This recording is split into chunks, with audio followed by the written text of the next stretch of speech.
Causa e natureza da clarividência sonambúlica. Explicação do fenômeno da lucidez. As percepções que ocorrem no estado sonambúlico, sendo de uma outra natureza do que aquelas do estado de vigília, não podem ser transmitidas pelos mesmos órgãos. É constante que, neste caso, a visão não se efetue pelos olhos que, aliás, estão geralmente fechados e que se pode mesmo pôr ao abrigo dos raios luminosos de maneira a afastar toda suspeita. A visão à distância e através de corpos opacos exclui, além disso, a possibilidade do uso dos órgãos ordinários da visão. É preciso, pois, de toda necessidade, admitir no estado de sonambulismo o desenvolvimento de um sentido novo, sede de faculdades e de percepções novas que nos são desconhecidas e das quais não podemos nos dar conta senão por analogia e pelo raciocínio. Para isso, se concebe nada de impossível. Mas qual é a sede desse sentido? É o que não é fácil de determinar com exatidão. Os próprios sonâmbulos não dão a esse respeito nenhuma indicação precisa. Ocorre que, para melhor verem, aplicam os objetos sobre o epigastro, outros sobre a fronte, outros sobre o occipital. Esse sentido não parece, pois, circunscrito num lugar determinado. É certo, contudo, que a sua maior atividade reside nos centros nervosos. O que é positivo é que o sonâmbulo vê por onde e como. É ao que ele mesmo não pode definir. Notemos, no entanto, que no estado sonambúlico, os fenômenos da visão e as sensações que o acompanham são essencialmente diferentes daquele que ocorre no estado ordinário. Também não nos serviremos da palavra ver senão por comparação, e na falta de um termo que, naturalmente, não temos para uma coisa desconhecida. Um povo de cegos de nascença, de nenhum modo, teria palavra para exprimir a luz, e relacionaria as sensações que ela faz sentir a alguma daquelas que compreende porque a ela está submetido. Procurou-se explicar a um cego a impressão viva e brilhante da luz sobre os olhos. Eu compreendo, disse ele, é como o som da trombeta. Um outro, um pouco mais prosaico, sem dúvida, a quem se quis fazer compreender a emissão dos raios em feixes ou cones luminosos, respondeu: Ah, sim, é como um objeto de forma cônica. Estamos nas mesmas condições com respeito à lucidez sonambúlica. Somos verdadeiros cegos.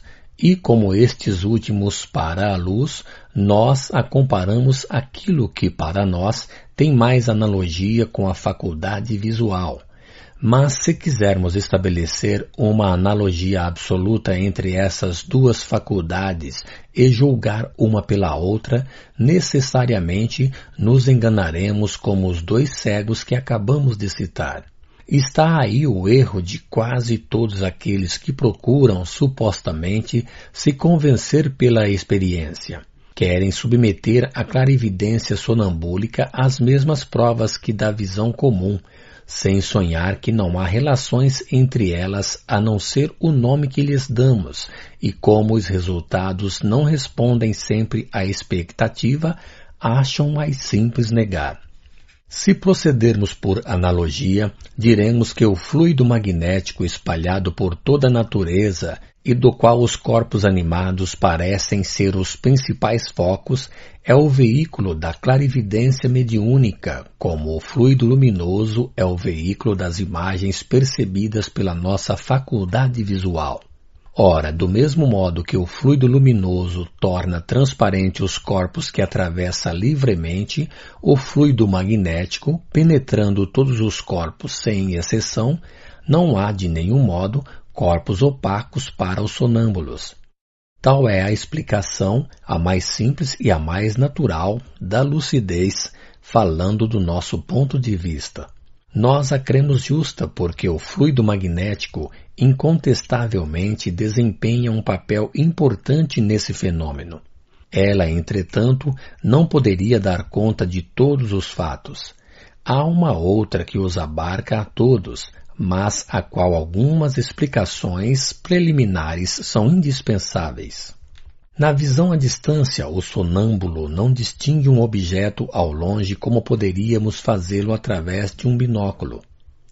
Não é de nenhum modo esse objeto que se aproxima dele por uma ilusão óptica. É ele mesmo que se aproxima do objeto. Ele o vê precisamente como se estivesse ao lado dele.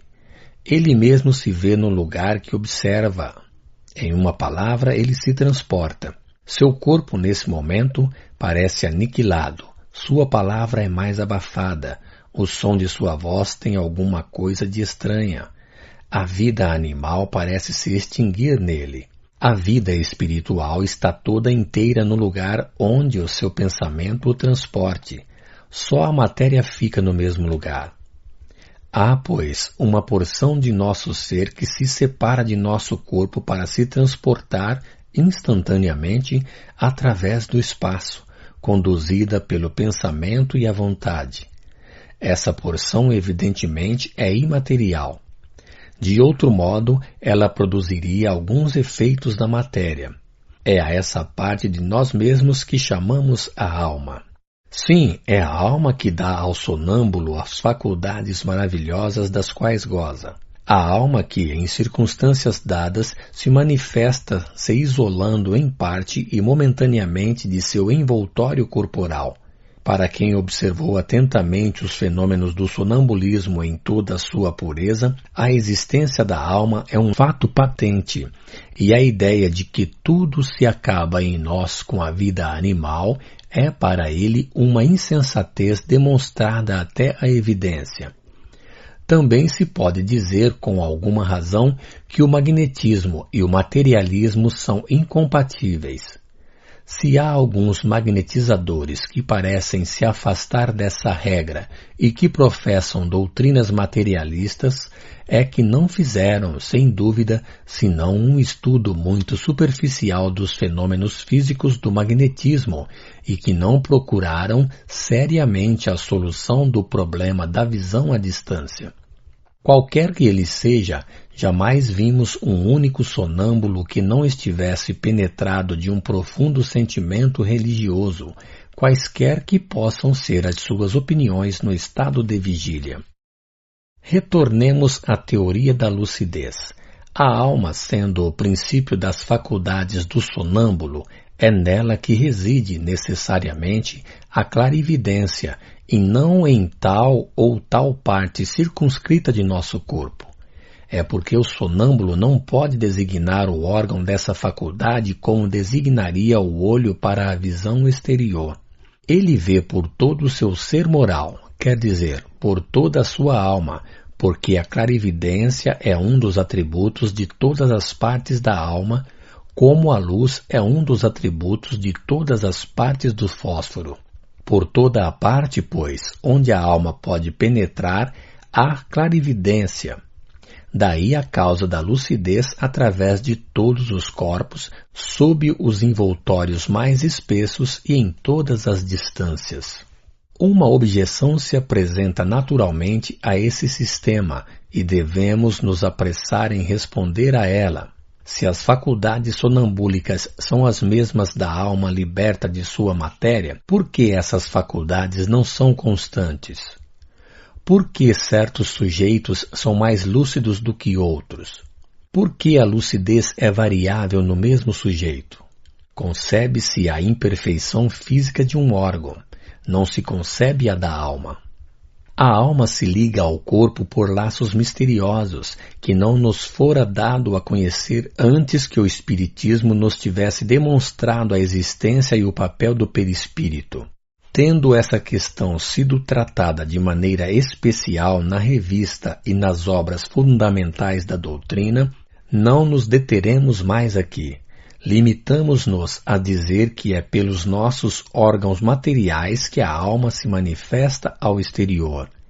Em nosso estado normal, essas manifestações estão naturalmente subordinadas à imperfeição do instrumento, do mesmo modo que o melhor operário não pode fazer uma obra perfeita com más ferramentas.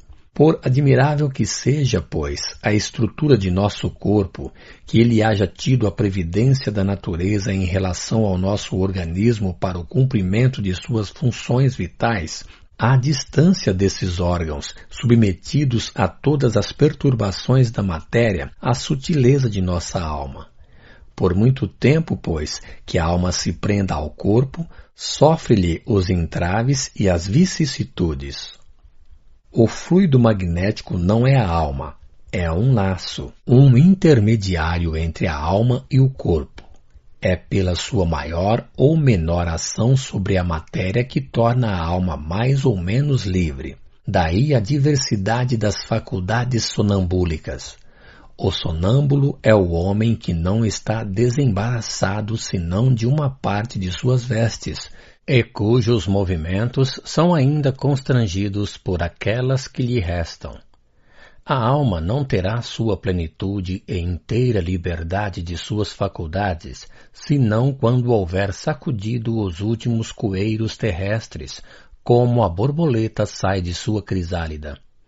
Se o magnetizador fosse tão potente para dar à alma uma liberdade absoluta, o laço terrestre seria rompido e a morte disso seria a consequência imediata.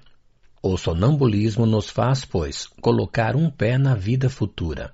Ele afasta um lado do véu sob o qual se escondem as verdades que o Espiritismo nos faz entrever hoje. Mas não a conheceremos em sua essência, senão quando estivermos inteiramente desembaraçados do véu material que a obscurece neste mundo.